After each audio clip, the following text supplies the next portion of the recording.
producer.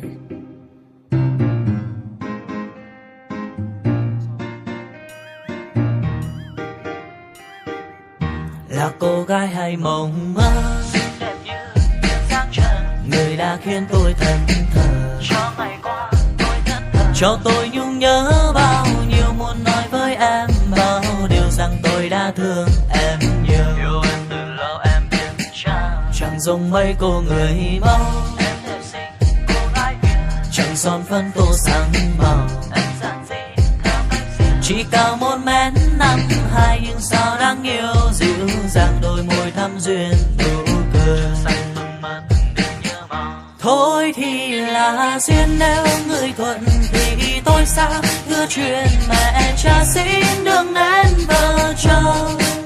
Thương em để lâu hát em âu sầu, nay nói ra cho hết đau đầu. Rồi ta sẽ thật hạnh phúc, Bên nhau chẳng giờ, cùng nhau sống chung mái nhà, ta sẽ bên nhau suốt đời. cho nhau chén nướng chén cơm, cho nhau chút duyên chuông tình, nụ cười tươi nở trên môi. Còn lo lắng chỉ người hơn, Lắng lo chỉ hơi vì em đã có tôi rồi. em mới lắng lo để làm gì. Em chỉ cần sống yên vui, thế giới có tôi lo rồi, ta bên nhau mãi không xa rời.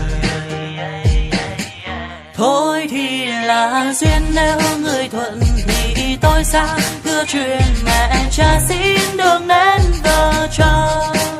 Thương em để lâu hát em âu sầu, nay nói ra cho hết đau đầu. Cho hết đau đầu. Baby, nghe này, em là cô gái mộng mơ, xinh đẹp duyên dáng để cho anh ngẩn ngơ. Bao nhiêu năm giờ vì vương mối tình tơ, đêm ôm nơi nhà thao thức với cho em vần thơ. Vì anh nhắc lưu em mất rồi mà em vẫn vô tư vậy thôi, vẫn không muốn chung đôi. Chẳng để ý đến tôi, để sau 3 năm chờ đợi anh đến giờ vẫn đơn côi. Nói với anh chỉ một lời rằng sẽ bên anh đến trọn đời. Trước giờ anh vẫn quen với cô đơn, hứa mấy ngày anh sẽ yêu thương em nhiều hơn. Anh chẳng cần biết người trước kia bên em là ai, chỉ cần là anh từ giờ đến muôn đời mãi. Thì dù anh có nói tên mình hơi sai sai, em vẫn sẽ đưa em. Thôi thì là duyên, nếu người thuận thì tôi xa, hứa chuyện mẹ cha xin đừng nên vợ chồng. Thương em để lâu hát em âu sầu, nay nói ra cho hết đau đầu. Thôi thì là duyên, nếu người thuận thì tôi xa, hứa chuyện mẹ cha xin đừng nên vợ chồng. Thương em để lâu hát em âu sầu, nay nói ra cho hết đau đầu. Cho hết đau đầu.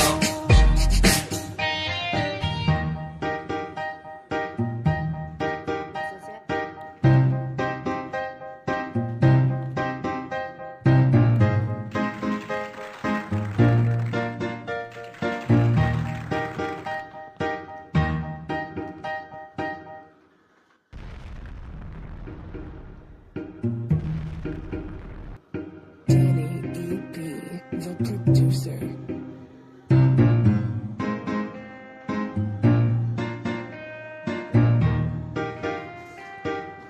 Là cô gái hay mộng mơ, Xinh đẹp như dáng trần, người đã khiến tôi thẫn thờ. cho ngày qua tôi thẫn thờ, Cho tôi nhung nhớ bao nhiêu, muốn nói với em bao điều rằng tôi đã thương em nhiều. yêu em từ lâu em biết Chẳng giống mấy cô người mẫu, em